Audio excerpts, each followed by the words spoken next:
जय हिंद दोस्तों। पूर्वावलोकन की पॉलिटी की सीरीज बहुत ही इम्पोर्टेंट है।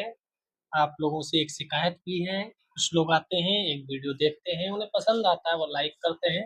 अगर भाई साहब पसंद आता है तो पूरी प्लेलिस्ट आपकी सुविधा के लिए बनाई गई है। आप उस पर जाकर सारे वीडियो एक तरफ से देखेंगे तो सारे पीवाईक्यूज आपका एक साथ में कंप्लीट हो जाएगा। एक क्रम में देखेंगे तो चीजें रिलेट होती चलेगी, एक से दूसरे को कनेक्ट करना सीखेंगे। प्लेलिस्ट इसीलिए बनाई गई है, पहली प्लेलिस्ट से शुरू करिए और कंटिन्यू चीजें देखिए। आधुनिक भारत का इतिहास, मॉडर्न हिस्ट्री बहुत इंपॉर्टेंट होती है सभी एग्जाम्स के लिए, उसकी भी प्लेलिस्ट बनी हुई है। आपके प्लेलिस्ट में जाएंगे तो देखेंगे।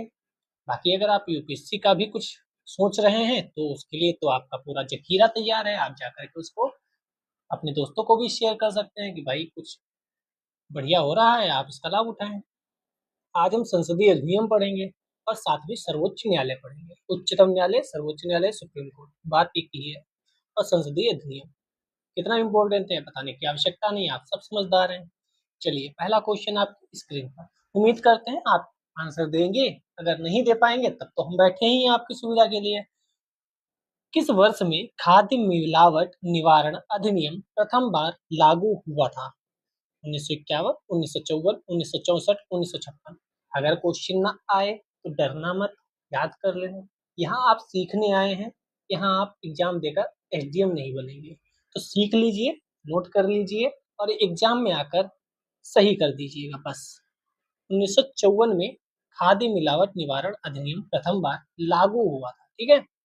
तो एक्ट भी 1954 में अधिनियमित और सर्वप्रथम 1955 में प्रभावी हुआ था। इस प्रश्न के अंग्रेजी अनुवाद में इनेक्टेड शब्द है जिसका अर्थ अधिनियमित है। अधिनियमित है इसलिए आंसर 1954 सही हुआ। वैसे भी 1955 तो दिया नहीं गया था, ठीक है। लागू का मतलब होता है प्रभावी कब से हुआ, लेकिन 1955 दिया भी तो नहीं है, तो 1955 दिया नहीं है, हमारा 1954 वैसे भी सही हो जाएगा। 1955 दिया होता तो थोड़ी सी समस्याएं थी। अब देखो, सिविल अधिकार संरक्षण अधिनियम 1955 के अधीन सभी दंडनीय अपराध हैं, सभी दंडनीय अपराध हैं।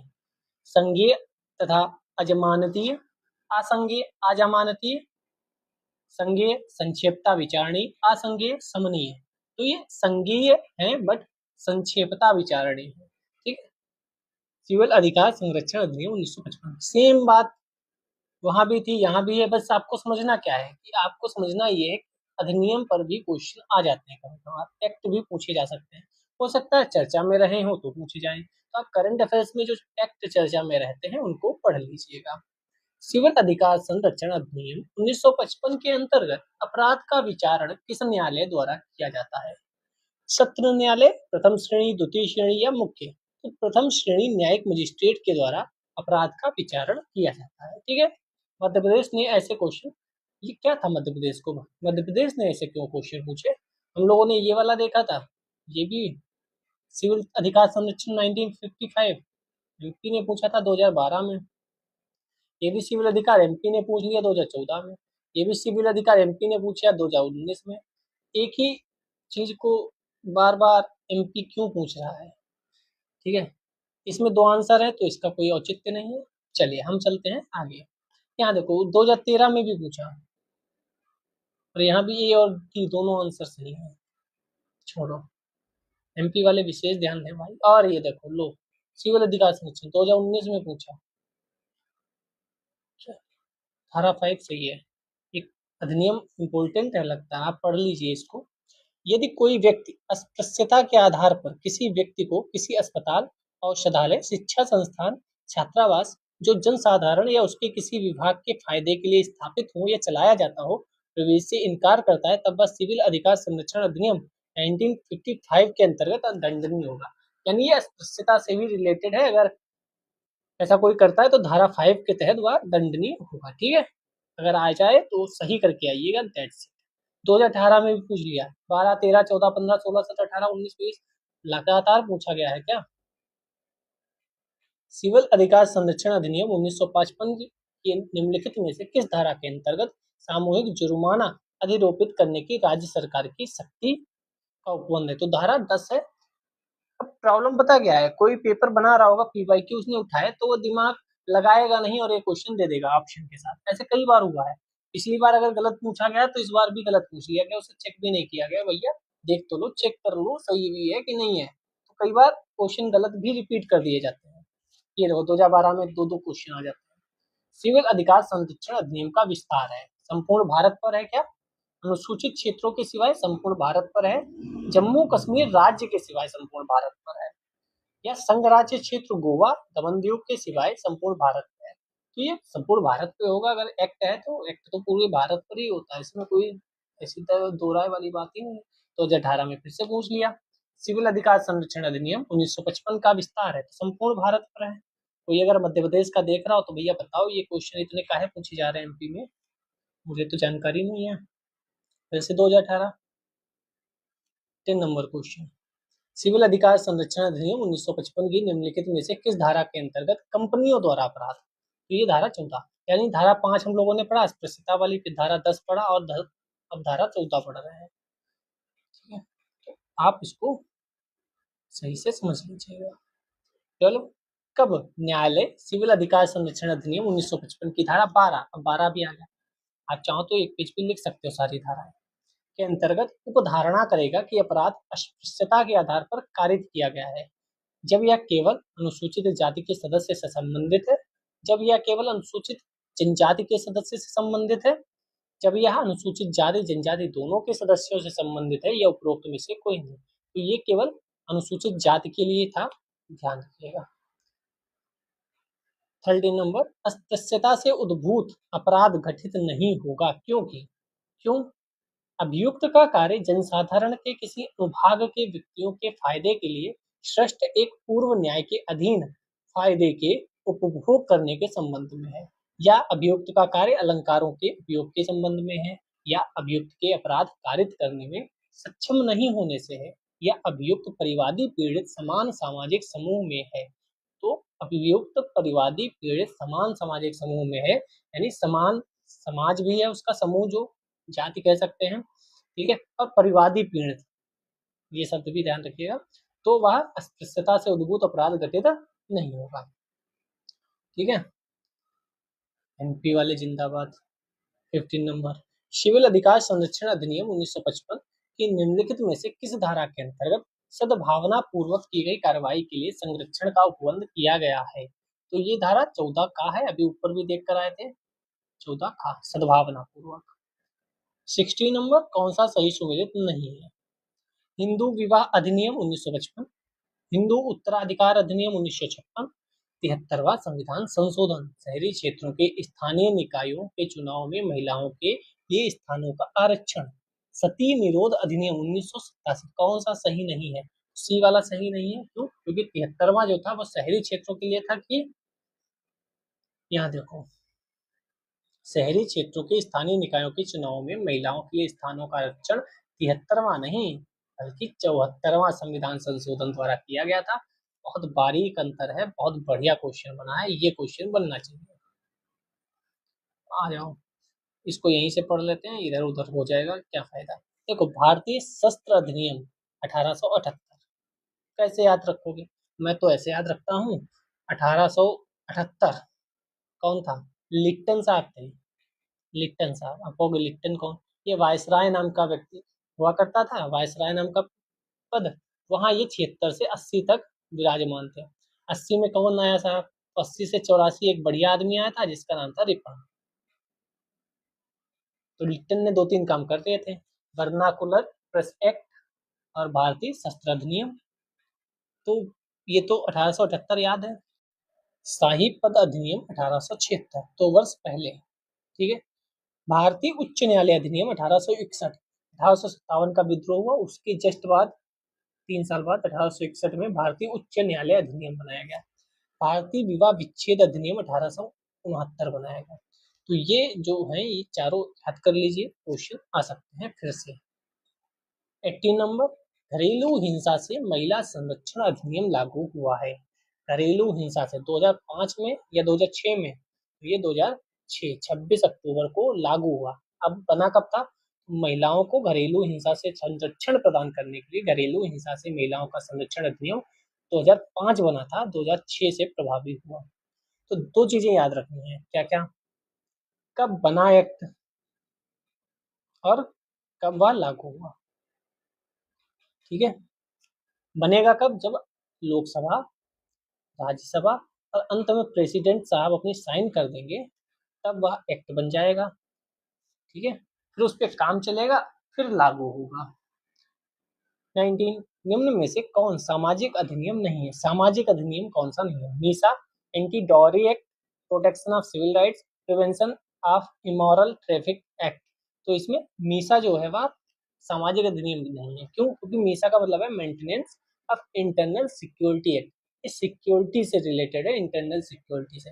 ये समाज से रिलेटेड नहीं है। बाकी तीनों ज्यादातर सभी समाज से ही ज्यादातर जुड़े हुए हैं। 21 क्रिमिनल ट्राइब्स एक्ट सर्वप्रथम कब अधिनियमित हुआ। क्रिमिनल ट्राइब्स एक्ट 1878 में ये आया था।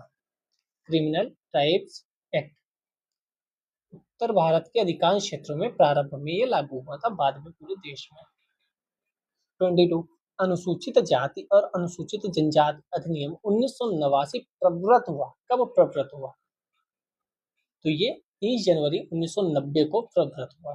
प्रवृत्त का मतलब समझ गए, 1989 में बना और 1989 के बाद 30 जनवरी 1990 से ये लागू हो गया। 30 अनुसूचित जाति अनुसूचित जनजाति के किस अधिनियम के अंतर्गत अत्याचार निवारण कानून लागू किया गया। तो लागू कब से हुआ था? 1990 में लागू हुआ था। ठीक है, लेकिन यहाँ पे क्या लिखा है, तो गलती हो जाती है। यहाँ पे क्या लिखा है? अधिनियम 1990। तो लागू 90 में हुआ था, लेकिन अधिनियम 1990 नहीं था। अधिनियम कब का था? 1989। तो एक्ट 1989 का था, लेकिन लागू कब हुआ? 1990 में। तो ये भी ध्यान रखिएगा अधिनियम कब का था। 25 अनुसूचित जाति अनुसूचित जनजाति अधिनियम 1989 के उद्देश्यों को क्रियान्वित करने के लिए नियम बनाने की शक्तियां किन्हें प्राप्त हुई। तो इसके लिए नियम कौन बना सकता था? राज्य सरकार या केंद्र सरकार? केंद्र सरकार इसके लिए नियम बना सकती थी, यह भी ध्यान रखिएगा। 26 अनुसूचित जाति और अनुसूचित जनजाति के अंतर्गत किस धारा में आर्थिक बहिष्कार को परिभाषित किया गया है। तो ये धारा 2 खागा है। देखो, मध्य प्रदेश वालों को धारा से बहुत प्रेम है। अभी ऊपर भी धारा धारा खेल रहे थे, 14, 5, 12, यहाँ भी धारा खेल लिए। यूपी ने बढ़िया क्वेश्चन पूछे हैं, ठीक है। ऊपर तो यूपी ने बहुत ज्यादा ऐसा धारा रटने वाली चीजें नहीं पूछी। तो यूपी के बाद एमपी का जो व्यक्ति है वह धाराएं भैया थोड़ा बहुत याद कर लो। 27 अनुसूचित जाति अनुसूचित जनजाति अधिनियम 1989 के अधीन किसी लोक सेवक द्वारा धारा 3 के अधीन, यहाँ भी धारा डाल दिया, अपराध किए जाने पर कम से कम दंड लोक सेवक द्वारा, तो इसे 1 वर्ष का कम से कम दंड मिलेगा लोक सेवक द्वारा। चलिए, यहाँ भी धारा पूछा है। अनुसूचित जाति अनुसूचित जनजाति अधिनियम 1989 के अंतर्गत किस धारा में विशेष न्यायालय की व्यवस्था का प्रावधान है। धारा धारा खेल लो तुम। तो 14 धारा, 14 में शीघ्र न्याय एवं परीक्षण के लिए एक या अधिक जिलों में एक विशेष न्यायालय अनन्य विशेष न्यायालय की व्यवस्था का प्रावधान। ठीक है। 29 अनुसूचित जाति अनुसूचित जनजाति अधिनियम 1989 के अधीन अपराधों का विचारण करने के लिए राज्य सरकार किसकी सहमति से सत्र न्यायालय को विशेष न्यायालय निर्दिष्ट कर सकती है। उच्च न्यायालय के मुख्य न्यायाधीशों की सहमति से ही ऐसा होगा, क्योंकि न्यायालय का काम है, आप न्यायालय का काम उच्च न्यायालय के समर्थन सहमति के बाद ही करेंगे।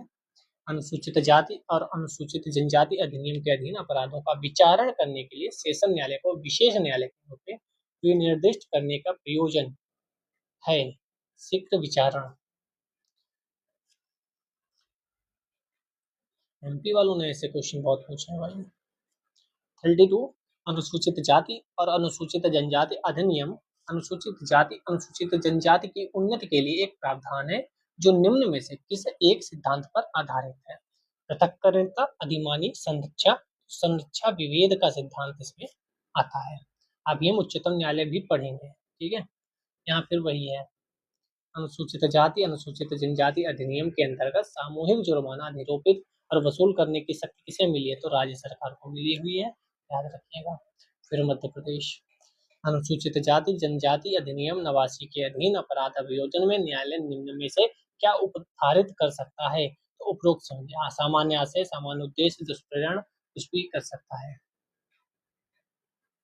35 अनुसूचित फिर एमपी अनुसूचित जाति अनुसूचित जनजाति अधिनियम 1989 की निम्नलिखित में से किस धारा में भारतीय दंड संहिता के कतिपय उपबंधों को लागू होना प्रतिबंधित है? धारा 6। चलिए ये स्टार बनाया, क्वेश्चन गलत होगा। आगे बढ़ते हैं एमपी को फिर क्वेश्चन। अनुसूचित जाति और अनुसूचित जनजाति अधिनियम 1989 के अधीन निम्न में से क्या पूर्ण निषिद्ध है? तो जो गिरफ्तारी पूर्व जमानत है वह पूर्णतः निषिद्ध है। सर एमपी में पूछा गया तो क्यों करा रहे हो? क्योंकि कोई लिखा थोड़ी है एमपी में ही पूछे जाएंगे। यूपी के कुछ क्वेश्चन आए हैं, यूपी का जब मन डोलेगा तो वह यहाँ से क्वेश्चन बनाएगा, फिर सरप्राइज हो जाएंगे सब कि ये तो नहीं बनाते थे, क्योंकि क्वेश्चन यूपी ने भी कुछ पूछे हैं।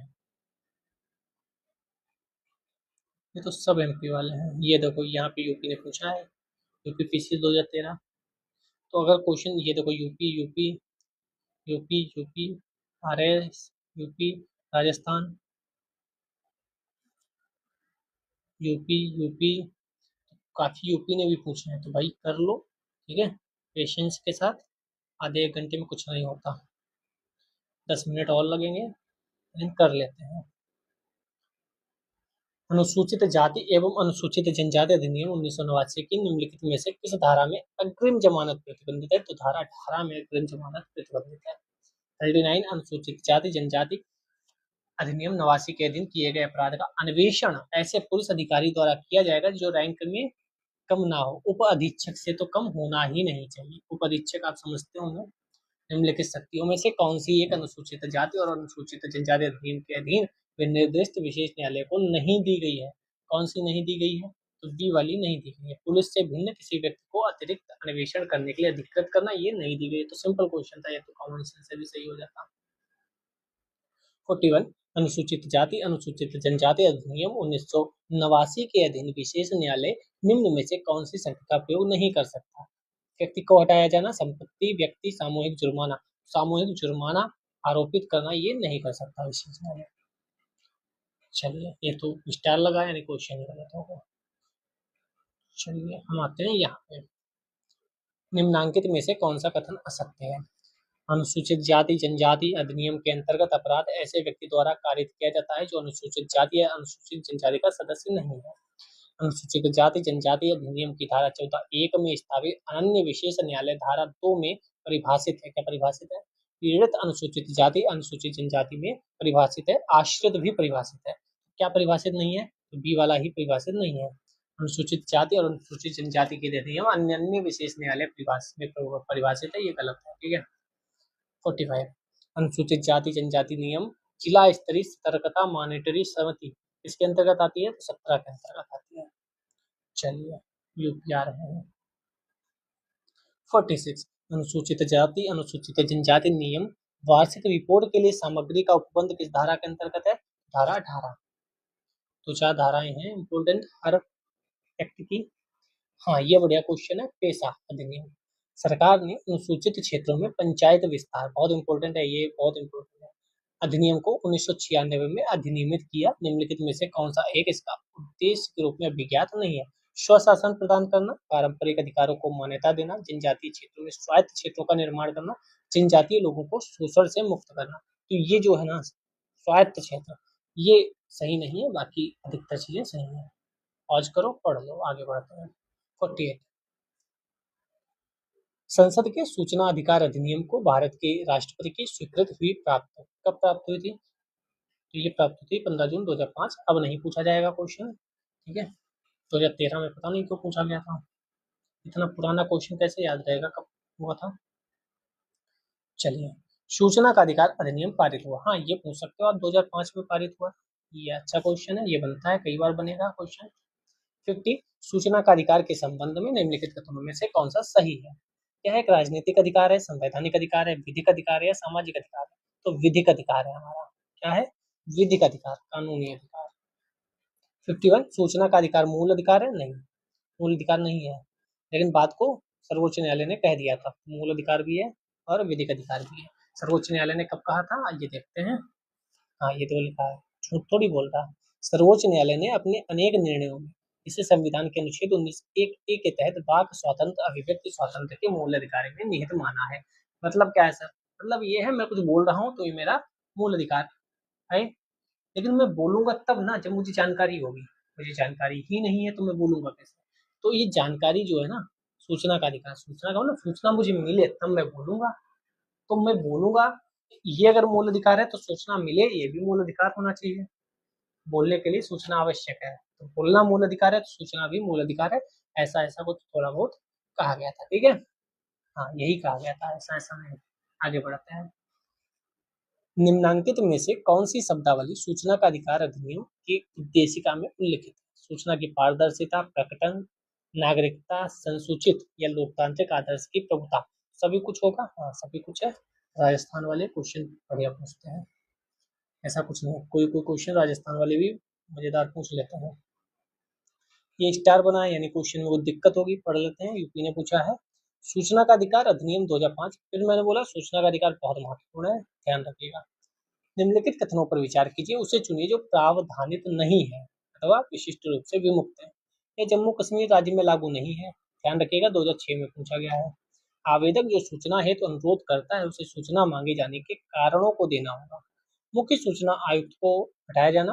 प्रत्येक सूचना आयुक्त अपने पद पर 5 वर्ष की अवधि या जब 65 वर्ष की आयु का हो जाए, दोनों में से जो पहले हो तक पद पर बना रहेगा। कौन सा नहीं है ये पूछा गया था। तो ध्यान देने वाली बात यह है कि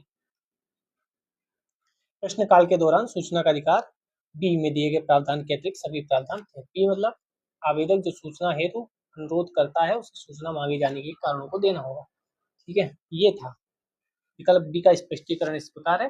ये स्पष्टीकरण आप पॉज करके पढ़ लेना, ठीक है। हालांकि आंसर मैंने बता दिया। चलिए, केंद्रीय सूचना आयुक्त का कार्यकाल क्या होता है? तो स्टार बना है, इसका मतलब कुछ गड़बड़ है। गड़बड़ क्या है? केंद्र सरकार 3 वर्ष या 65 वर्ष की आयु तक निर्धारित कर दिया गया है, अब बदल दिया गया है 2019 के द्वारा, 3 और 65 हो गया है। मतलब या तो 3 वर्ष रहेगा या 65 वर्ष की आयु तक रहेगा। उस समय 5-65 था, तो इसके अकॉर्डिंग आंसर डी वाला सही होगा। 56, मजदूर किसान शक्ति संगठन नामक सामाजिक आंदोलन भारत में निम्न में से किससे संबंधित है? मजदूर किसान शक्ति संसाधन, तो आरटीआई अधिनियम। आरटीआई वही राइट टू इंफॉर्मेशन, सूचना का अधिकार। मजदूर किसान शक्ति संगठन। 57, निम्नलिखित में से कौन सूचना का अधिकार अधिनियम 2005 से संबंधित है? तो इसमें बहुत ही इंपॉर्टेंट है एक केस, नमित शर्मा बनाम भारत संघ, 2005 का है। ये सूचना का अधिकार से संबंधित है। सूचना का अधिकार अधिनियम का उद्देश्य क्या है? सार्वजनिक अधिकारियों से सूचना प्राप्त करने की पहुंच। सूचना रखने वाला व्यक्ति जनसाधारण को सूचना उपलब्ध कराए। सरकार सार्वजनिक स्थान पर सूचना उपलब्ध कराए, या पुलिस को अपराधियों से सूचना प्राप्त करने का अधिकार। तो सार्वजनिक अधिकारी जो हैं उनसे हमें सूचना प्राप्त करने की पहुंच है, वह हम तक सूचना पहुंचाएं, यह बात कही गई। 60, किस उच्च न्यायालय ने अपने महत्वपूर्ण फैसले में कहा कि आरटीआई आवेदक को सूचना के अधिकार के अंतर्गत सूचना मांगने का कारण अवश्य बताना हो चाहिए, क्योंकि वरना फिर कोई भी उठ के सूचना मांगने लगेगा, तो इसलिए आपको कारण अवश्य बताना चाहिए। मद्रास उच्च न्यायालय ने कहा था, ठीक। हालांकि आरटीआई एक्ट 2005 में इस तरह की किसी बाध्यता का उल्लेख नहीं है। इस अधिनियम की धारा के अनुसार सूचना का अनुरोध करने वाले आवेदक से सूचना का अनुरोध करने के लिए किसी कारण को या किसी व्यक्तिगत ब्यौरे को सिवाय उसके जो उससे संपर्क करने के लिए आवश्यक है देने की अपेक्षा नहीं की जाएगी। बस ये है कि वहां से कोई सूचना आए तो वह कहाँ आए, तो आपको एड्रेस ऐसा बताना पड़ता है जहाँ वह आपके लिए जो सूचना भेज रहे हैं वह भेजी जा सके। क्योंकि आरटीआई आप मांग रहे हैं ना, तो आरटीआई आएगा कहाँ से, तो आप कुछ ना कुछ बता देंगे। निम्नलिखित में से नागरिक अधिकार पत्र के मूल तत्व में कौन सम्मिलित नहीं है? विभाग अथवा अभिकरण द्वारा प्रदान की जा रही सेवाओं का विवरण। सेवाओं को लाभ उठाने के लिए विभिन्न विधियों को प्रचारित करना। किसी लोक अभिलेख की उपेक्षा या अभिकरण के कार्य के निरीक्षण का प्रावधान, तो अभिकरण के कार्य के निरीक्षण का प्रावधान।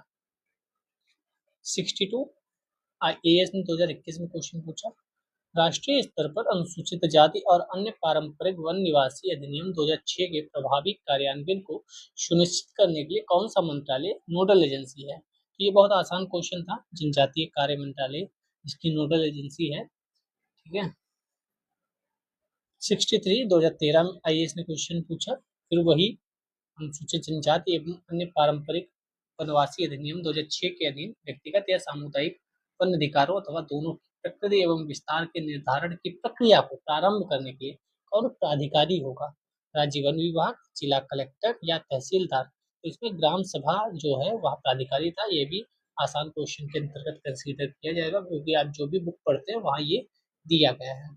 आईएएस ने 2012 में भी क्वेश्चन यहाँ से पूछा। राष्ट्रीय हरित न्यायाधिकरण अधिनियम 2010, क्योंकि 2010 में अधिनियम आया, 2012 में क्वेश्चन पूछना लाजमी था। भारतीय संविधान के निम्नलिखित में से कौन सा प्रावधान के अनुरूप अधिनियमित हुआ था? स्वस्थ पर्यावरण के अधिकार के अनुरूप जो अनुच्छेद 21 के अंतर्गत जीवन के अधिकार का अंग माना जाता है। न्यायालय ने कहा है कि स्वच्छ पर्यावरण भी हमारे जीवन के अधिकार के लिए आवश्यक अनुच्छेद 21 के अंतर्गत आता है। अनुच्छेद 275 के अंतर्गत अनुसूचित जनजातियों के कल्याण हेतु तो अनुसूचित क्षेत्रों में प्रशासन का स्तर बढ़ाने के लिए प्रावधानित अनुदान के अनुरूप है, या अनुच्छेद 243 के अंतर्गत। तो इसका जो आंसर है वो एक ही है, केवल एक जो अनुच्छेद 21 है उसके तहत ही ये बात हुई थी। न्यायाधिकरण अधिनियम 2010 भारतीय संविधान के अंतर्गत नागरिकों को स्वच्छ पर्यावरण और जीवन के अधिकार का भाग है, इसलिए ये हुआ है। 65 भारत सरकार द्वारा राष्ट्रीय हरित अधिकरण की स्थापना कब हुई थी? तो 2010 में स्थापना हुई, अभी पढ़ के आए। राष्ट्रीय हरित अधिनियम के किसी भी निर्णय से व्यथित कोई व्यक्ति सर्वोच्च न्यायालय में अपील कितने दिन के भीतर कर सकता है? तो 60 दिन था, नहीं 90 दिन था। 90 दिन के अंतर्गत आप सर्वोच्च न्यायालय में अपील कर सकते हैं। 67 भूमि अधिग्रहण अधिनियम 1894 के संदर्भ में निम्नलिखित में से कौन सा कथन सत्य नहीं है? इसको ब्रिटिश शासकों ने बनाया था, तो 1894 में बना था, तो ब्रिटिश शासकों ने ही बनाया होगा। इसका उद्देश्य भारत में भूमि सुधार प्रक्रिया को बढ़ावा देना। क्या ब्रिटिश शासकों ने भारत में भूमि सुधार प्रक्रिया को बढ़ावा देने के लिए बनाया था, या भारत की संसद के एक अन्य अधिनियम द्वारा स्थापित किया जा चुका है, क्रियान्वयन विवादित हो गया था? तो यही वाला है, भूमि सुधार प्रक्रिया को बढ़ावा देना कोई उद्देश्य नहीं था। 68 निम्न में से कौन से श्रम संबंधी अधिनियमों को मजदूरी संहिता 2019 में सम्मिलित किया गया? पीसीएस प्री ने 2021 में क्वेश्चन पूछ लिया अधिनियम। इस बार जो उम्मीद जो वक्फ बोर्ड वाला अधिनियम है ना, वहां से क्वेश्चन अवश्य आएगा, पढ़ के जाना। न्यूनतम मजदूरी अधिनियम, बोनस, संविदा, श्रमिक, तो 1 2 4 सही है, तीसरा संविदा वाला बात नहीं सही है, बाकी 1 2 4 सही है। चलिए, निम्नलिखित में कौन सा सही सुमेलित नहीं है? कंपनी अधिनियम 2013 में आया, बहुत इंपॉर्टेंट है, सबको रटा है। तो 2021 में प्री में पूछा गया आरओ यार। कंपनी अधिनियम तो सबको पता है। संविदा अधिनियम 1870, साझेदारी 1932 या वस्तु विक्रय, तो यही संविदा वाला अधिनियम जो है 1870 में नहीं 72 में आया था। हाँ, 72 में आया था। सबसे इम्पोर्टेंट कंपनी अधिनियम है, क्योंकि कंपनी अधिनियम 2013 बार बार आप पढ़ते होंगे न्यूज में भी। निम्नलिखित में से कौन सा सही सुमेलित नहीं है? देखो, अधिनियम फिर से 2016 आरओ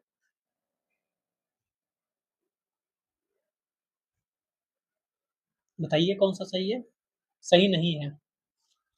राजद्रोही सभाओं, जो यही है बात सही नहीं है, क्योंकि राजद्रोही सभाओं को रोकने के लिए 1908 नहीं 1907 है। बाकी तीनों सही हैं, तीनों आपको याद भी रहना चाहिए, 1908 के तीनों अधिनियम हैं। ठीक है।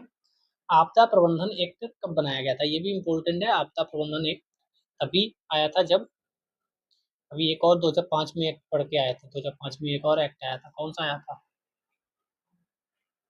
बसकुस और फिर उच्चतम न्यायालय। 72 भारत की संसद द्वारा आपदा प्रबंधन एक्ट 2005। देखो आरओ 2021 कितने क्वेश्चन पूछे गए थे 2021 वाले में पेपर में, और वही नहीं पीसीएस ने भी 2021 में पूछा। भारत में आपदा प्रबंधन के लिए राष्ट्रीय आपदा प्रबंधन डिवीजन गृह मंत्रालय में एक नोडल डिवीजन है। राष्ट्रीय आपदा प्रबंधन प्राधिकरण का प्रदेन अध्यक्ष कौन होता है? तो प्रदेन अध्यक्ष के प्रधानमंत्री साहब होते हैं राष्ट्रीय आपदा प्रबंधन प्राधिकरण के। 74 पीसीएस 2020 में पूछा गया। देखो क्वेश्चन यहाँ से पूछे जाते हैं। जो चले गए होंगे नहीं एमपी वाले ही आते हैं तो उनका नुकसान है। भी यही क्वेश्चन बार बार आ सकते हैं। लॉकडाउन के दौरान भारत सरकार के द्वारा प्रयुक्त असाधारण शक्तियों को विधिक आधार निम्नलिखित में से किन कानूनों से प्राप्त हुआ था? Mental health, yes. 2 और 4। शत्रु संपत्ति का कोई लेना देना नहीं, मेंटल हेल्थ केयर एक्ट का कोई लेना देना नहीं, disaster management act, epidemic disease act, ये दोनों काम में आए थे। ठीक है, हालांकि अब थोड़ी पूछा जाएगा। 75 भारत सरकार ने वन संरक्षण अधिनियम किस वर्ष में अधिनियमित किया? 2017 पीसीएस इम्पोर्टेंट है, ये तो पता ही होना चाहिए आपको। ये आया था 1980 में। एक 1986 में भी एक्ट आया था, ये बताएगा कौन सा है? एक 1972 में भी एक्ट आया था, 72 या 74? 72 ही था, 72, बताइएगा।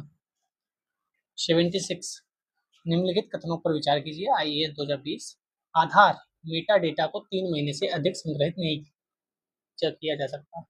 राज्य निजी निगमों से आधार डेटा को साझा करने के लिए कोई अनुबंध नहीं है। आधार बीमा उत्पादों को प्राप्त करने के लिए अनिवार्य है। आधार भारत की संचित निधि से हित लाभ प्राप्त करने के लिए अनिवार्य है। बी ए 2 और 4 सही है, बाकी तीसरा पहला गलत है। अनिवार्य शब्द है, मैंने पहले ही सर्किल कर दिया तो वह तो गलत है ही। चलिए बस कुछ दो क्वेश्चन फिर चलते हैं सर्वोच्च न्यायालय। राज्य खाद्य आयोग की स्थापना किस अधिनियम के अंतर्गत होती है? तो किस अधिनियम? 2013 का है राष्ट्रीय खाद्य सुरक्षा अधिनियम। ये चेंजेस हुए थे आप जानते हैं, तब ये हुआ था। चलिए सीधे चलते हैं सर्वोच्च न्यायालय। बहुत इंपॉर्टेंट क्वेश्चन है सर्वोच्च न्यायालय के, आसान क्वेश्चन जल्दी आगे बढ़ेंगे और जो टफ क्वेश्चन है उसमें थोड़ा सा रुक कर चलेंगे। भारत में उच्चतम न्यायालय का उद्घाटन किस तिथि में हुआ? उद्घाटन बताओ भाई। जनवरी में हुआ था, यस 28 जनवरी 1950, याद रखिएगा। उच्चतम न्यायालय का उद्घाटन 28 जनवरी 1950, जबकि इसकी स्थापना भारतीय संविधान के अनुच्छेद 124 के तहत 26 जनवरी 1950 को हुई थी। स्थापना और उद्घाटन दोनों शब्दों पर विशेष ध्यान दीजिएगा। न्यायालय की स्थापना हुई थी, तो स्थापना कब हुई थी? 1947 में, भारतीय संविधान के द्वारा। भारतीय संविधान के द्वारा 1950 में, अभी ऊपर पढ़े थे 1950 में, तो भारतीय संविधान के द्वारा। यहाँ पे लिखा है संसद के एक अधिनियम द्वारा नहीं,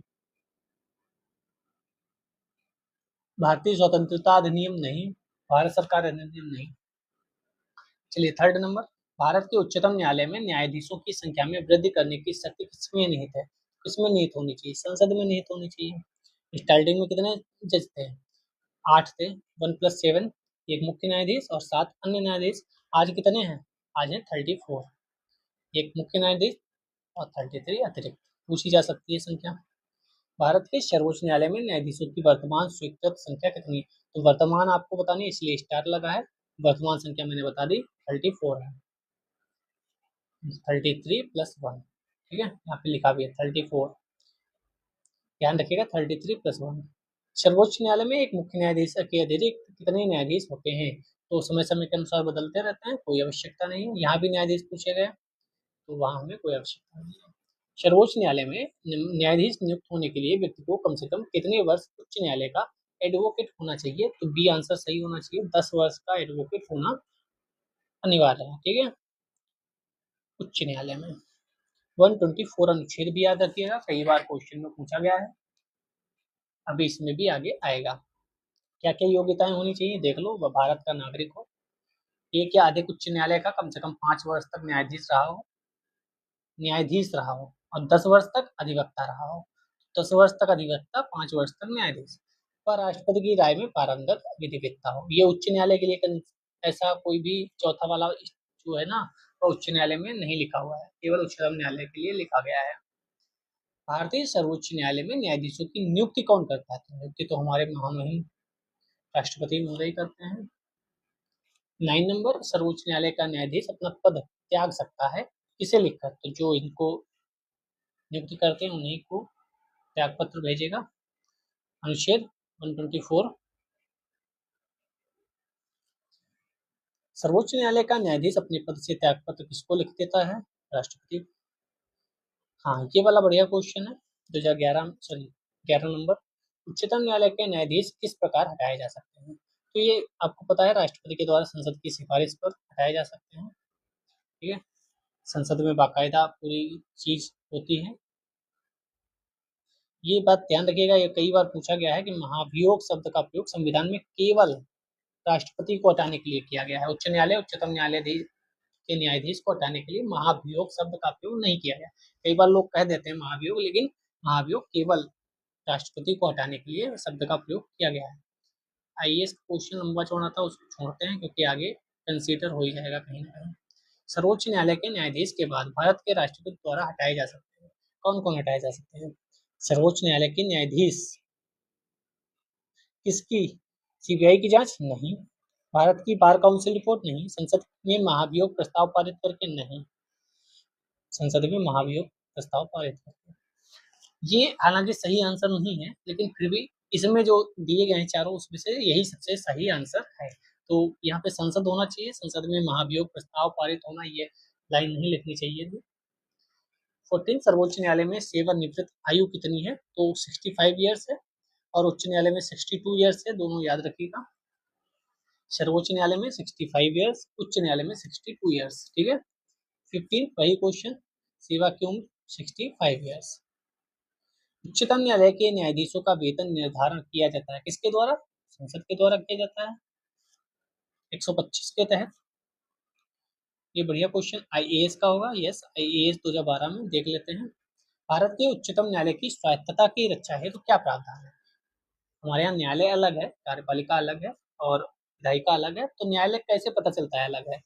उच्चतम न्यायालय के न्यायाधीशों की नियुक्ति करते समय भारत के राष्ट्रपति को भारत के मुख्य न्यायाधीश से विचार विमर्श करना पड़ता है। इसलिए क्या? दूसरा, उच्चतम न्यायालय के न्यायाधीशों को केवल भारत के मुख्य न्यायाधीश द्वारा हटाया जा सकता है, तो ऐसा तो नहीं है। उच्चतम न्यायालय के न्यायाधीशों को मुख्य न्यायाधीश द्वारा हटाया जा सकता है केवल, ऐसा तो नहीं। अभी ऊपर पढ़कर आए थे। न्यायाधीशों का वेतन भारत के संचित निधि पर आरोपित होता है, जिस पर विधानमंडल को अपना मत नहीं देना होता है। ये भी सही है, मत नहीं देते। भारत के उच्चतम न्यायालय के अफसरों और कर्मचारियों की सभी नियुक्तियां सरकार द्वारा भारत के मुख्य न्यायाधीश से विचार विमर्श करके होती है।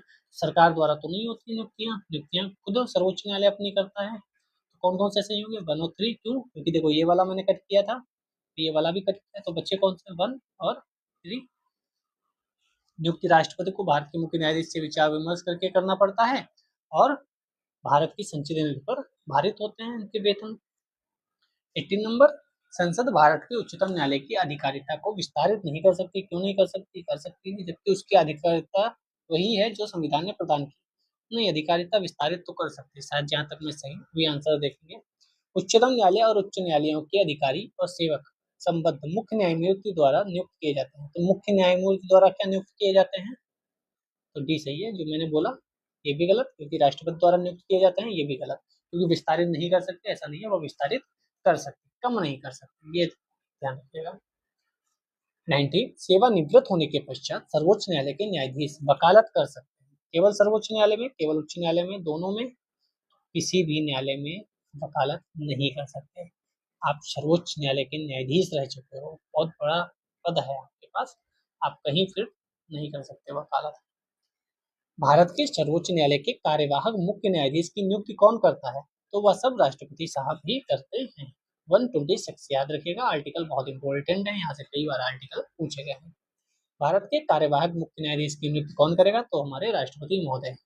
तो सेम क्वेश्चन है। ठीक है, यूपी 2001 और 2000 दोनों में।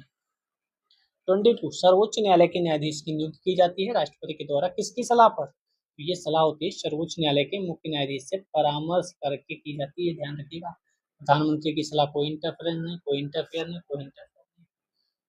आगे बढ़ते हैं। 23, भारत के सर्वोच्च न्यायालय ने किस वर्ष में न्यायाधीशों की नियुक्ति के लिए कॉलेजियम व्यवस्था को अपनाया था? तो ये कॉलेजियम व्यवस्था 1990 के बाद 1993 में अपनाई गई थी। फिर आप जानते हैं, पहले 2 न्यायाधीश और फिर 4 अन्य वरिष्ठतम न्यायाधीश, यानी पहले 3 लोगों का था ग्रुप, 5 लोगों का कर दिया गया। आपने पढ़े होंगे फर्स्ट जजेस केस, सेकंड जजेस केस, थर्ड जजेस केस, फोर्थ जजेस केस, इंपॉर्टेंट है। सर्वोच्च न्यायालय के उस मंडल में जो सर्वोच्च न्यायालय में जजों की नियुक्ति करता है, वही कॉलेजियम की बात कर रहा है, तो 5 थे। जब मंडल के सदस्य सदस्य पूछा तो 4 होंगे, टोटल 5 लोग होते हैं, एक मुख्य न्यायाधीश और 4 अन्य। यहाँ पे सदस्य की बात हो रही है, ठीक है, तो सदस्य 4 होंगे। 25 निम्नलिखित में से किसी में उच्चतम न्यायालयों के न्यायाधीशों की नियुक्ति में कार्यपालिका विधायिका मुख्य न्यायाधीश की भागीदारी की अनुशंसा की गई है। संविधान के कार्यान्वयन के पुनरीक्षण पर राष्ट्रीय आयोग, राष्ट्रीय न्यायिक आयोग, द्वितीय प्रशासनिक सुधार आयोग या विधि।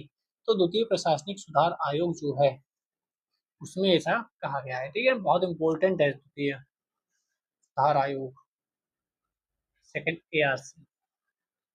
सर्वोच्च न्यायालय में एडहॉक न्यायाधीशों की नियुक्ति होती है, तदर्थ न्यायाधीशों की।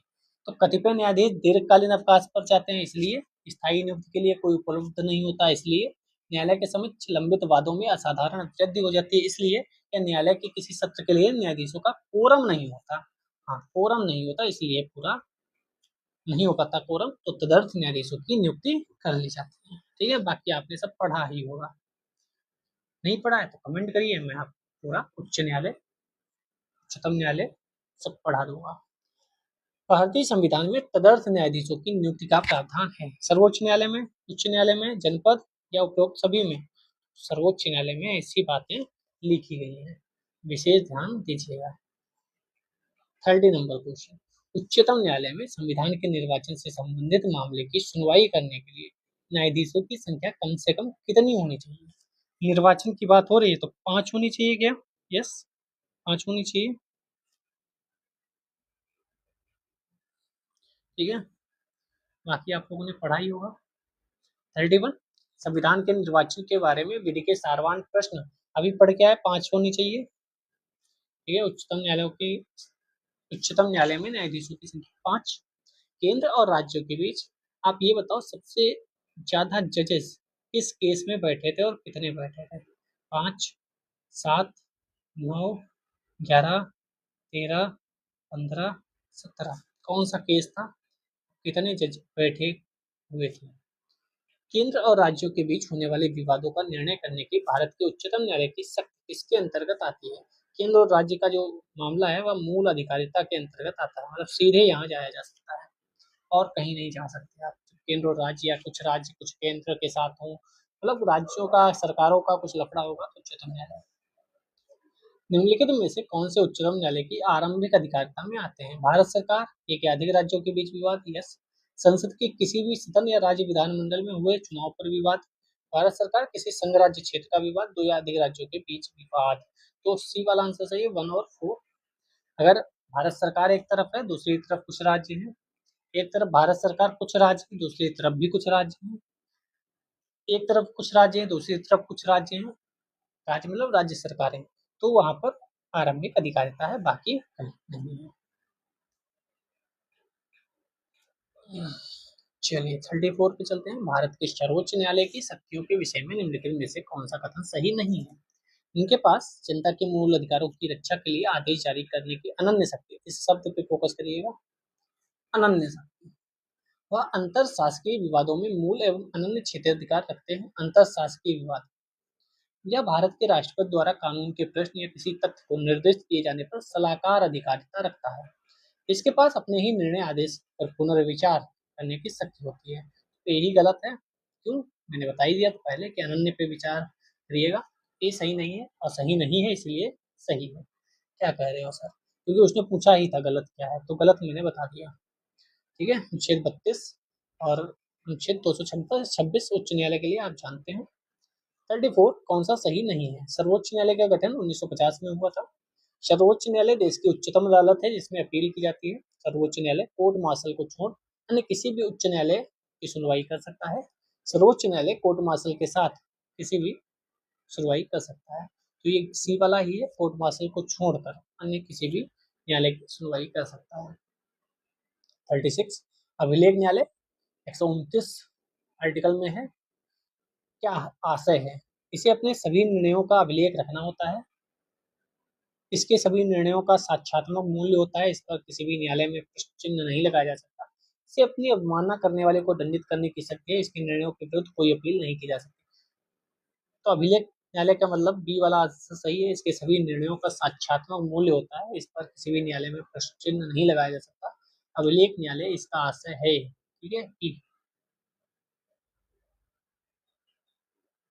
37 भारत के नीचे दिए गए न्यायालयों में इन्हें अभिलेख न्यायालय माना जाता है। तो सी वाला है उच्च न्यायालय उच्चतम न्यायालय, दोनों को अभिलेख न्यायालय माना जाता है। कितने क्वेश्चन है देख लेते हैं, आपको थोड़ा सुकून मिलेगा कि हाँ, क्योंकि स्पीड में तो भागना पड़ेगा वरना इतनी ज्यादा पूर्वावलोकन की सीरीज है, कैसे हो पाएंगे। तो हमें यहाँ तक चलना है 106, 15 मिनट तो लगेंगे ही, क्योंकि छोटे छोटे क्वेश्चन है, टाइम लगेगा नहीं वैसे। 15 मिनट्स कोशिश करते हैं। 106 टारगेट है, ठीक है, टारगेट याद रखिएगा। 38 उच्चतम न्यायालय मामलों की सुनवाई नई दिल्ली में करता है, परंतु किसी अन्य स्थान पर भी सुनवाई कर सकता है। किसके अनुमोदन से? तो राष्ट्रपति के अनुमोदन से वह किसी अन्य स्थान पर भी सुनवाई कर सकता है। आर्टिकल 130 में आर्टिकल भी बताता रहता हूँ आपको। 39 निम्नलिखित में से किस वाद में उच्चतम न्यायालय ने संविधान के मूल ढांचे का सिद्धांत किया? यही मैं बात कर रहा था, इसमें ही सबसे ज्यादा 13 सदस्यीय संविधान पीठ बैठी थी 1973 में, जो मैं अभी बात कर रहा था आपसे। सबसे बड़ी बेंच कब बैठी थी? 1973, 13 लोग बैठे थे, 13 जज। भारतीय संविधान के निम्नलिखित अनुच्छेदों में कौन सर्वोच्च न्यायालय द्वारा संविधान का अनुल्लंघनीय मौलिक ढांचा घोषित किए है? तो अनुच्छेद 32 डेट वाला जो है, अनुच्छेद 32, ठीक है, और अनुच्छेद 26, 226, क्योंकि यहाँ उच्च न्यायालय की बात हो रही है, और अनुच्छेद 227 क्योंकि यहाँ उच्च न्यायालय के अधीनस्थ न्यायालय पर अधीक्षण की शक्ति प्रदर्शित करता है, ठीक है। चलिए 42 भारत में संविधान की मूल संरचना के सिद्धांत का स्रोत क्या है? स्रोत क्या होना चाहिए? न्यायिक व्याख्या, क्योंकि न्यायिक व्याख्या करके बताया गया है सर्वोच्च न्यायालय के द्वारा कि मूल संरचना जो है वह बहुत जरूरी है। आप बुनियादी ढांचा को कुछ भी नहीं कर सकते, जिसका अनुमोदन बाद में मिनर्वा मिल्स में भी किया गया था, ठीक है। पहले केशवानंद भारती और फिर मिनर्वा मिल्स, दोनों याद रखिएगा। न्यायमूर्ति याद रखना है तो न्यायमूर्ति सीकरी ने संविधान की मूल संरचना के सिद्धांत की व्याख्या दी है। उच्चतम न्यायालय द्वारा आज तक की दूसरी सबसे बड़ी खंडपीठ, अरे वाह, दूसरी बोल दिया भाई, दूसरी बताओ कौन सी? तो गोलकनाथ केस इससे पहले हुई थी, उसमें 11 जजेस बैठे थे, इसीलिए इसमें 13 को बिठाया गया। अब मान लो इसी केस पर फिर से कुछ होता है तो 13 से ज्यादा लोग ही बैठेंगे। 13 से ज्यादा मतलब 15 लोग। तो पहले 11 लोग बैठे 1967 में, फिर बाद को बैठना पड़ा तो 13 लोग बैठे। सबसे बड़ी और सबसे छोटी तो एक लोगों की ही होगी, मतलब सबसे बड़ी और सेकंड सबसे बड़ी, ये दोनों याद रखिएगा। निम्नलिखित में से किस बाद में उच्चतम न्यायालय ने यह धारणा व्यक्त की कि मूल अधिकार व्यक्ति को जैसे उसे सबसे अच्छा लगे उस तरह अपनी जिंदगी की रूपरेखा तैयार करने के लिए सक्षम बनाते हैं? तो इसमें ही कहा गया था भाई, गोलकनाथ बनाम स्टेट ऑफ पंजाब, या दूसरा कौन सा था, केशवानंद भारती या मिनर्वा मिल्स या इंदिरा साहनी, यही 4-5, मेनका गांधी, यही 4-5 इंपॉर्टेंट है। कौन सा त्रुटिपूर्ण है बताता है? तो इंदिरा साहनी बाद में क्रीमी लेयर की बात हुई, विशाखा बाद में यौन उत्पीड़न की बात हुई, मेनका गांधी बाद में 14-19-21, अकबर जी नहीं है, ये वाला गलत होना चाहिए। बेला बनर्जी विवाद, विदेश यात्रा का अधिकार दैहिक स्वतंत्रता का भाग है, इसमें ये कहा गया था कि विदेश यात्रा का अधिकार दैहिक स्वतंत्रता के भाग के रूप में उच्चतम न्यायालय द्वारा मेनका गांधी बाद में ही माना गया था, ना कि इसमें, ठीक है। 46 निम्नलिखित कथनों पर विचार कीजिए कि बताइए इनमें से कौन एक सही है। सर्वोच्च न्यायालय केवल मूल क्षेत्राधिकार रखता है, अपीली नहीं रखता क्या? या केवल मूल एवं अपीली क्षेत्राधिकार रखता है, या केवल परामर्श संबंधी अपीली क्षेत्राधिकार रखता है, या मूल अपीली परामर्श? तो डी वाला सिंपल क्वेश्चन है। परामर्श किसे देता है? तो 143 के तहत माननीय महामहिम राष्ट्रपति महोदय परामर्श ले सकते हैं। 47 भारतीय संविधान का कौन सा अनुच्छेद संवैधानिक विवादों में सर्वोच्च न्यायालय के अपीलीय क्षेत्राधिकार से संबंधित है? सबसे लंबा चौड़ा जो लिखा है 134A और 132 मिलाकर अगर पढ़ेंगे तो ये आएगा, ठीक है। आपको अनुच्छेद याद होने चाहिए।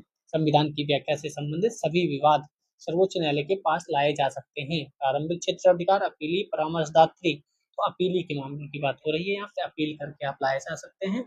49 भारत में सुधारात्मक याचिका उच्चतम न्यायालय में निम्न अनुच्छेद के तहत दाखिल की जा सकती है। तो 142 के तहत सुधारात्मक याचिका दायर की जा सकती है।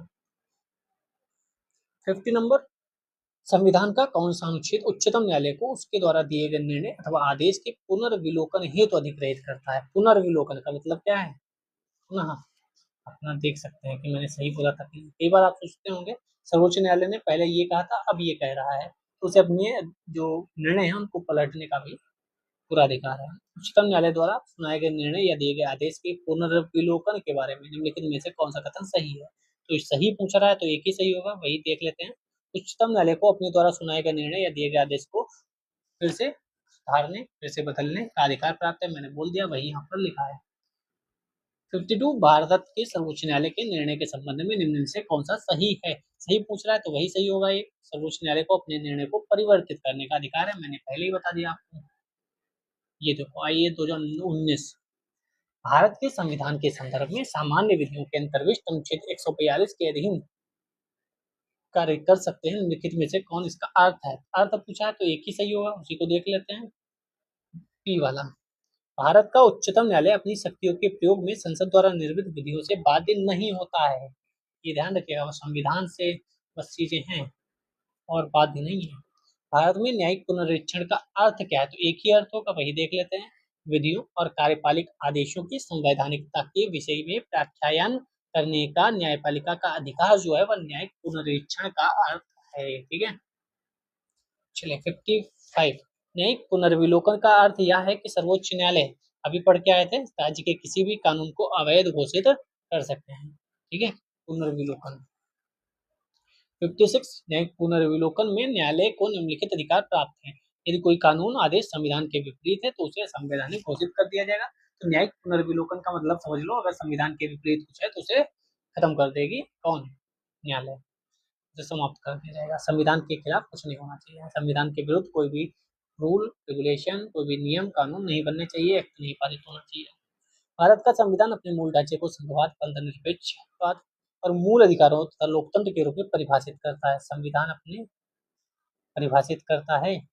भारत का संविधान नागरिकों की स्वतंत्रता उन आदर्शों पर जिन पर संविधान आधारित है की सुरक्षा हेतु न्यायिक पुनर्विलोकन की व्यवस्था करता है। तो दूसरा तो सही है, पहला मैं चिल्ला चिल्ला के बोल चुका हूँ, परिभाषित करता है। जैसे ही आ जाए दिमाग खुल जाना चाहिए कि अभी तक जो क्वेश्चन आया उसमें धन विधेयक है जो सिर्फ परिभाषित है, बाकी सारे क्वेश्चन में परिभाषित वाला गलत हो जाता है, परिभाषित नहीं किया गया। ठीक है, 58 भारत में न्यायिक पुनर्विलोकन की शक्ति का प्रयोग किसके द्वारा किया जाता है? तो अभी हम देख कर आए थे, सर्वोच्च न्यायालय और उच्च न्यायालय के द्वारा न्यायिक पुनर्विलोकन। चलिए, भारत के संविधान के संबंध में निम्नलिखित कथनों पर विचार कीजिए। किसी भी केंद्रीय विधि को संवैधानिक रूप से अवैध घोषित करने की किसी भी उच्च न्यायालय की अधिकारिता नहीं होगी। भारत के संविधान के किसी भी संशोधन पर भारत के उच्चतम न्यायालय द्वारा प्रश्न नहीं उठाया जा सकता। दोनों गलत होने चाहिए। ठीक है, क्योंकि न्यायालय तो न्यायालय है, न्यायालय तो न्यायालय है, दोनों गलत तो आंसर डी हो जाएगा। ये इतना लंबा चौड़ा लिखा है, पॉज करके आप चाहें तो पढ़ लीजिए। 60, क्योंकि आपने पढ़ा ही होगा ना विस्तार से, ऐसे थोड़ी आ गए। न्यायिक पुनरावलोकन प्रचलित है, कहाँ प्रचलित है? तो ये भारत और यूएसए दोनों में प्रचलित है। हमारे अनुच्छेद 13 को ध्यान से पढ़िएगा।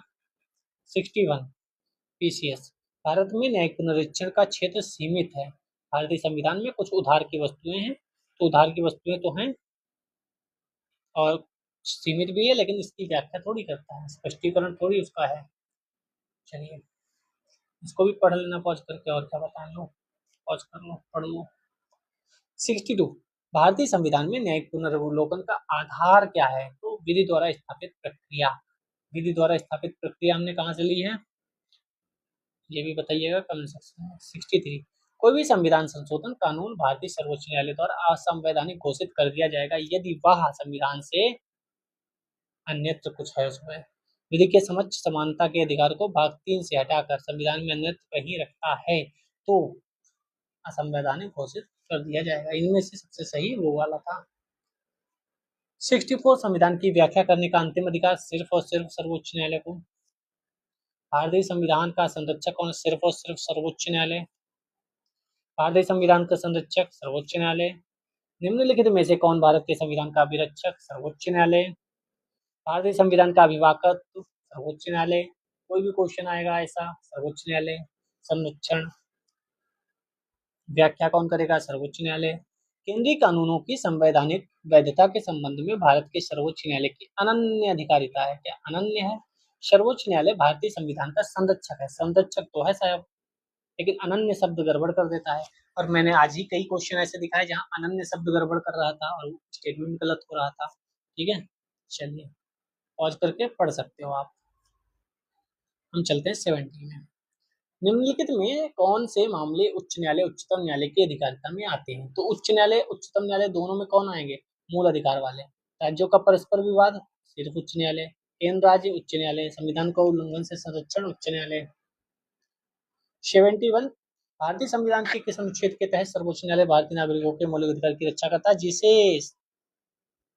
भीमराव अम्बेडकर साहब ने संविधान की आत्मा कहा है? वह है आर्टिकल 32। पिछली वीडियोज में देख कर आए हैं। विधायी शक्तियों की संघीय सूची में समाविष्ट किसी विषय के संबंध में भारत के उच्चतम न्यायालय के अधिकार क्षेत्र को बढ़ाने का अधिकार किसे है? तो ओनली आर्टिकल 138। भारत के सर्वोच्च न्यायालय का क्षेत्राधिकार किसको द्वारा बढ़ाया जा सकता है? संसद द्वारा। आसान आसान आसान, कितना आसान। संविधान के अंतर्गत उच्चतम न्यायालय की विधि के पृष्ठ पर राय लेने का अधिकार किसको है? तो ये राष्ट्रपति को है। 143 अभी बोल कर आए, राष्ट्रपति जी कोई भी परामर्श ले सकते हैं।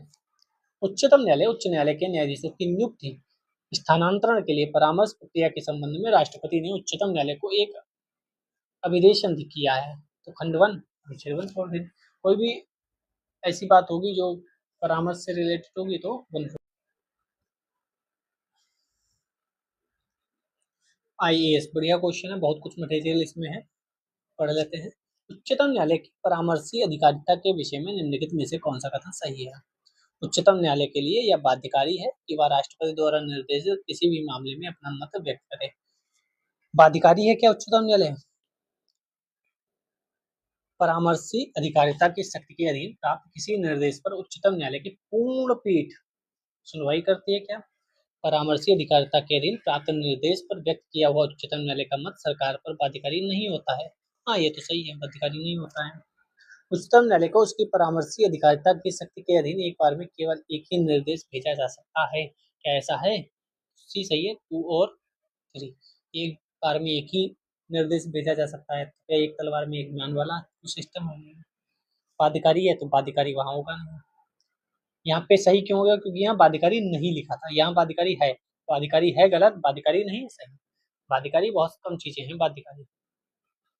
77 भारत के सर्वोच्च न्यायालय का परामर्शदात्री अधिकार से प्रयुक्त होता है कि वह सार्वजनिक महत्व के कानूनी तथ्यात्मक मामलों में राष्ट्रपति को परामर्श दे सकता है। 78 भारत का उच्चतम न्यायालय कानून या तथ्य के मामले में राष्ट्रपति को परामर्श देता है तभी जब वह ऐसे परामर्श के लिए कहता है। परामर्श मांगे कोई तभी दो, वरना लोग तो जब मांगेंगे तभी परामर्श दिया जाएगा। भारत का उच्चतम न्यायालय भारत के राष्ट्रपति को विधि अथवा तथ्यों के विषयों पर सलाह देता है। स्वप्रेरण यानी व्यापक लोकहित के इस विषय में यदि वह ऐसी कोई सलाह मांगता है केवल यदि विषय नागरिक के मूल अधिकारों से संबंधित है। तो आपको भी पता है, मुझे भी पता है, केवल 2 पढ़कर आ रहे हैं, पहला नहीं पढ़ा, तीसरा नहीं पढ़ा। 80 गुजरात में विधानसभा के चुनाव को स्थगित करने के चुनाव आयोग के निर्णय की अधिमान्यता पर उच्चतम न्यायालय की राय जानने के लिए राष्ट्रपति ने उच्चतम न्यायालय से अनुरोध ये किया, वो किया, फलाना किया, ढिमाका किया, 143 परामर्श लिया तो 143। हालांकि चर्चा में 142 बहुत है, इस समय पढ़ के जाइएगा 142। मैं भारत के संविधान के प्रति सच्चा विश्वास सच्ची निष्ठा रखूंगा, भारत की संप्रभुता अखंडता को बनाए रखूंगा, अपने पद के कर्तव्यों का निर्वहन करूंगा, संविधान और कानून की रक्षा करूंगा। कौन कहेगा? किसको पढ़ रहे हैं? मुख्य न्यायाधीश द्वारा ये शपथ ली जाएगी क्योंकि हम मुख्य न्यायाधीश जी को पढ़ रहे हैं। देश के किसी भी न्यायालय में चल रहे बात को अन्यत्र भेजने का अधिकार किसके पास है? तो सिर्फ और सिर्फ सर्वोच्च न्यायालय के पास है। चलो आ जाओ 83 स्टार लगाए तो आओ यहाँ से देखते हैं, याद कर लो। के गोपालन बनाम मद्रास राज्य हुआ था निवारक अवरोध की प्रक्रिया, इसमें विषय था। सोमेश थापर, ये भी बढ़िया इंपोर्टेंट है। स्वतंत्र भाषण पर रोक की बात हुई थी। शंकरी प्रसाद भी बहुत इंपोर्टेंट है। संविधान संशोधन की संसद है। चंपकम दोराई राजन भी इंपोर्टेंट है। शिक्षण संस्थानों में प्रवेश हेतु समानता, ये सारे इंपोर्टेंट है। ठीक है, यहाँ भी देखो रोमेश थापर आपको मिल रहे हैं, तो अब यही पढ़ लेते हैं। कामेश्वर सिंह बनाम बिहार राज्यवाद तथा पश्चिम बंगाल राज्य बनाम सुबोध गोपालवाद जमींदारी व्यवस्था भूमि सुधार कानूनों से संबंधित है। तो ये दोनों भूमि सुधार से संबंधित है। ठीक है, कौन कौन? कामेश्वर सिंह और पश्चिम बंगाल राज्य बनाम सुबोध गोपालवाद। पश्चिम बंगाल सुबोध गोपाल, कामेश्वर राज्य, ये दोनों किससे संबंधित है? यहाँ पे जमीन आगे लिखा होगा, जमीनवाद से। ठीक है, प्रश्नगत विकल्पों में सही उत्तर प्राप्त न होने के कारण झारखंड ने इसको संशोधित उत्तर कुंजी में विकल्प को गलत माना है। ठीक है, सभी विकल्प गलत है, आपको समझना आना चाहिए। इंद्र साहनी भी बहुत महत्वपूर्ण है।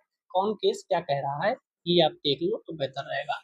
इंद्रासानी बना भारत संघ मुकदमे में सर्वोच्च न्यायालय का निर्णय किस विषय से संबंधित है? तो इसमें जो विषय था वो सरकारी नौकरियों में अन्य पिछड़ा वर्ग का आरक्षण था। इंद्रासानी 1992 में आया था, ओबीसी से रिलेटेड, इम्पोर्टेंट है। हाल ही में उच्चतम न्यायालय ने प्रवासी पंचाट निर्धारण अधिनियम को संविधान के किस अनुच्छेद के अंतर्गत केंद्र के पावन कर्तव्य के उल्लंघन पर असंवैधानिक घोषित किया है? तो 355 याद रखिएगा, 356 आपको याद ही है, 352, 360, 365 याद ही है। टीडीएसएटी के निर्णयों को चुनौती दी जा सकती है, कहाँ दी जा सकती है? हाई कोर्ट या सुप्रीम कोर्ट में है क्या ये? तो telecom dispute settlement and appellate tribunal जो है उसकी स्थापना 1997 में ट्राई अधिनियम में वर्ष 2000 में किए गए संशोधन द्वारा हुई थी। ठीक है, आप सर्वोच्च न्यायालय और उच्च न्यायालय दोनों जगह जा सकते हैं। भारत के उच्चतम न्यायालय के मुख्य न्यायाधीश का सही क्रम क्या है? तो सही क्रम रंजन गोगोई, एन वी रमन, दीपक मिश्रा। 2021 में पूछा गया तो एच.एल. दत्तू, टी.एस. ठाकुर, जगदीश सिंह खेर। तो भाई याद कर लो, अगर याद करने का मन हो। मैं तो नहीं याद करूंगा, इतना रट नहीं पाएगा मुझे। निम्नलिखित में से कौन चौथी महिला जज है जिन्हें अप्रैल 2010 में भारत के उच्चतम न्यायालय में नियुक्त किया गया? तो ये उस समय का क्वेश्चन था, तो जस्टिस ज्ञान सुधा मिश्रा उस समय थी, तो इम्पोर्टेंट था, ऐसा कुछ चर्चा में रहे तो आप याद रखिएगा।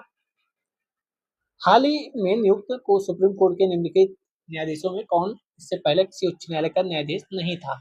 कौन था जो उससे पहले उच्च न्यायाधीश नहीं था? एल नागेश्वर राय नहीं, M Khanwilkar, D Y Chandrachud, Ashok Bhushan, ये सब रह चुके हैं। ठीक है, आपको वर्तमान की चीजें याद रहनी चाहिए। मध्य प्रदेश उच्च न्यायालय के निम्नांकित मुख्य न्यायमूर्तियों में कौन भारत के उच्चतम न्यायालय में न्यायाधीश नहीं है? तो एस.के. झा नहीं है, फिर वही करंट में जो है वह याद रखिए, यहाँ भी कोई दिक्कत नहीं है। आगे बढ़ते हैं। हाँ, ये बढ़िया है। जनहित याचिका की शुरुआत किसके द्वारा की गई थी? तो किसके द्वारा? न्यायिक पहल द्वारा की गई थी, न्यायिक पहल द्वारा की गई थी, न्यायिक पहल द्वारा की गई थी। 94 न्यायमूर्ति वी आर कृष्ण अय्यर भारत के मुख्य न्यायमूर्ति थे। अय्यर भारतीय न्यायिक सेवा में लोकहित याचिका के प्रजनकों में से एक माने जाते हैं। तो बी तो सही है, ए गलत है। ये मुख्य न्यायमूर्ति थे क्या? सर्वोच्च न्यायालय के न्यायाधीश नियुक्त हुए थे, मुख्य न्यायाधीश नहीं रहे। ठीक है। पीआईएल का फुल फॉर्म पूछा जाता है, public interest litigation, public interest litigation. बस हम अंतिम 10 क्वेश्चन और, जब मंजिल स्टार्ट करते हैं ना तो बहुत दूर लगती है, कैसे जाएंगे, थक तो नहीं जाएंगे। जब वहाँ पहुंच जाते हैं ना तो लगता है कि अरे यार तो कदमों के नीचे मंजिल है, हम ऊपर खड़े हैं। पीआईएल कहाँ पर प्रस्तुत की जा सकती है? केवल भारत के सर्वोच्च न्यायालय में नहीं, उच्च न्यायालय और सर्वोच्च न्यायालय दोनों में। ठीक है, आप बस इतना ध्यान रखिएगा कि जब शुरू करोगे ना तो बहुत ज़्यादा लगेगा, जब पहुंच जाओगे तो चीज़ें आसान लगेगी। 97 जनहित याचिका जन सहयोगी नागरिकों को न्यायालय तक जाने की स्वीकृति देती है। जन सहयोगी व्यक्ति उस व्यक्ति के लिए न्याय मांग सके जो किसी कारण से न्यायालय तक पहुंचने में असमर्थ है। तो दोनों सही है, दोनों की व्याख्या भी, स्पष्टीकरण भी सही है। लोकहितवाद मुकदमे की संकल्पना का उद्गम कौन है? तो उद्गम यूएसए है। ठीक है, यूएसए याद रखिएगा। अंतिम कुछ क्वेश्चन और, 99 अंतिम स्लाइड, अंतिम पेज। जनहित याचिका की अवधारणा की शुरुआत कहाँ से होगी? संयुक्त राज्य अमेरिका से होगी। न्यायिक सक्रियता कहाँ से संबंधित है? तो जनहित याचिका से न्यायिक सक्रियता संबंधित है। जुडिशियल एक्टिविज्म, न्यायिक सक्रियता आपको पढ़नी चाहिए, और जुडिशियल रिव्यू, ये न्यायिक पुनर्वलोकन भी पढ़ना चाहिए, और पब्लिक इंटरेस्ट लिटिगेशन जनहित याचिका भी पढ़नी चाहिए। 101 यह किसने कहा कि न्यायिक सक्रियतावाद को न्यायिक जोखिमवाद नहीं माना जा सकता? न्यायमूर्ति ऐसे आनंद खान ने कहा था, कोई इंपोर्टेंट नहीं है। 102 2003 में न्यायालय के एक निर्णय से भारतीय समाज में महिलाओं की स्थिति प्रतिष्ठित हुई। वह न्यायालय कौन सा है? भारत का सर्वोच्च न्यायालय। ठीक है, आगे बढ़ते हैं। ये सब करंट में ध्यान रखिएगा, कोई चीज ऐसी आए तो याद रखिएगा। ये इंपॉर्टेंट है केस विशाखा व अन्य बनाम राजस्थान राज्य का अन्य मुकदमा।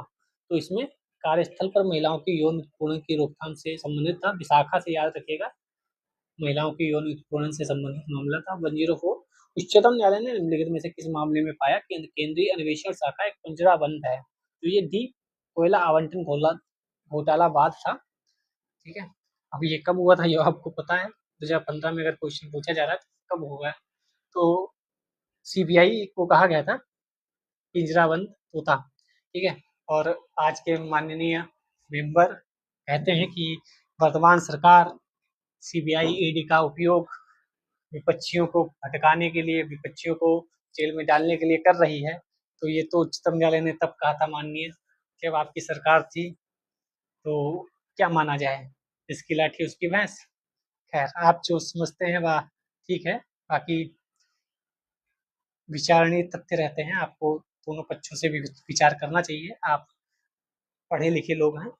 समलैंगिकता संबंधी सर्वोच्च न्यायालय का निर्णय निम्नलिखित में से किससे संबंधित है? तो ये भारतीय दंड संहिता की धारा 377 से संबंधित है। 106 इस कानून के अंतर्गत यह विहित है कि भारत के उच्चतम न्यायालय की संपूर्ण कार्यवाही अंग्रेजी भाषा में होगी। भारतीय संविधान के अनुच्छेद 348 द्वारा ये कहा गया है। वाह, चलिए, लाइक कमेंट शेयर कर ही दिया होगा। मैं बीच में नहीं कहता हूँ, पढ़ाते हुए याद ही नहीं रहता, आप लोग कर भी देते हैं। बस एक ही गुजारिश है, थोड़ा विजिट करिए और भी चीज़ों को आप सराहिए, कमेंट वगैरह कर दिया करिए, जिससे थोड़ा अच्छा लगे कि हाँ बढ़िया काम हो रहा है। कल हम राज्यों में प्रवेश करेंगे, राज्यपाल से लेकर आगे तक की कहानी शुरू करेंगे। 12 अक्टूबर तक क्लास कंप्लीट कर लेंगे। जय हिंद, जय भारत।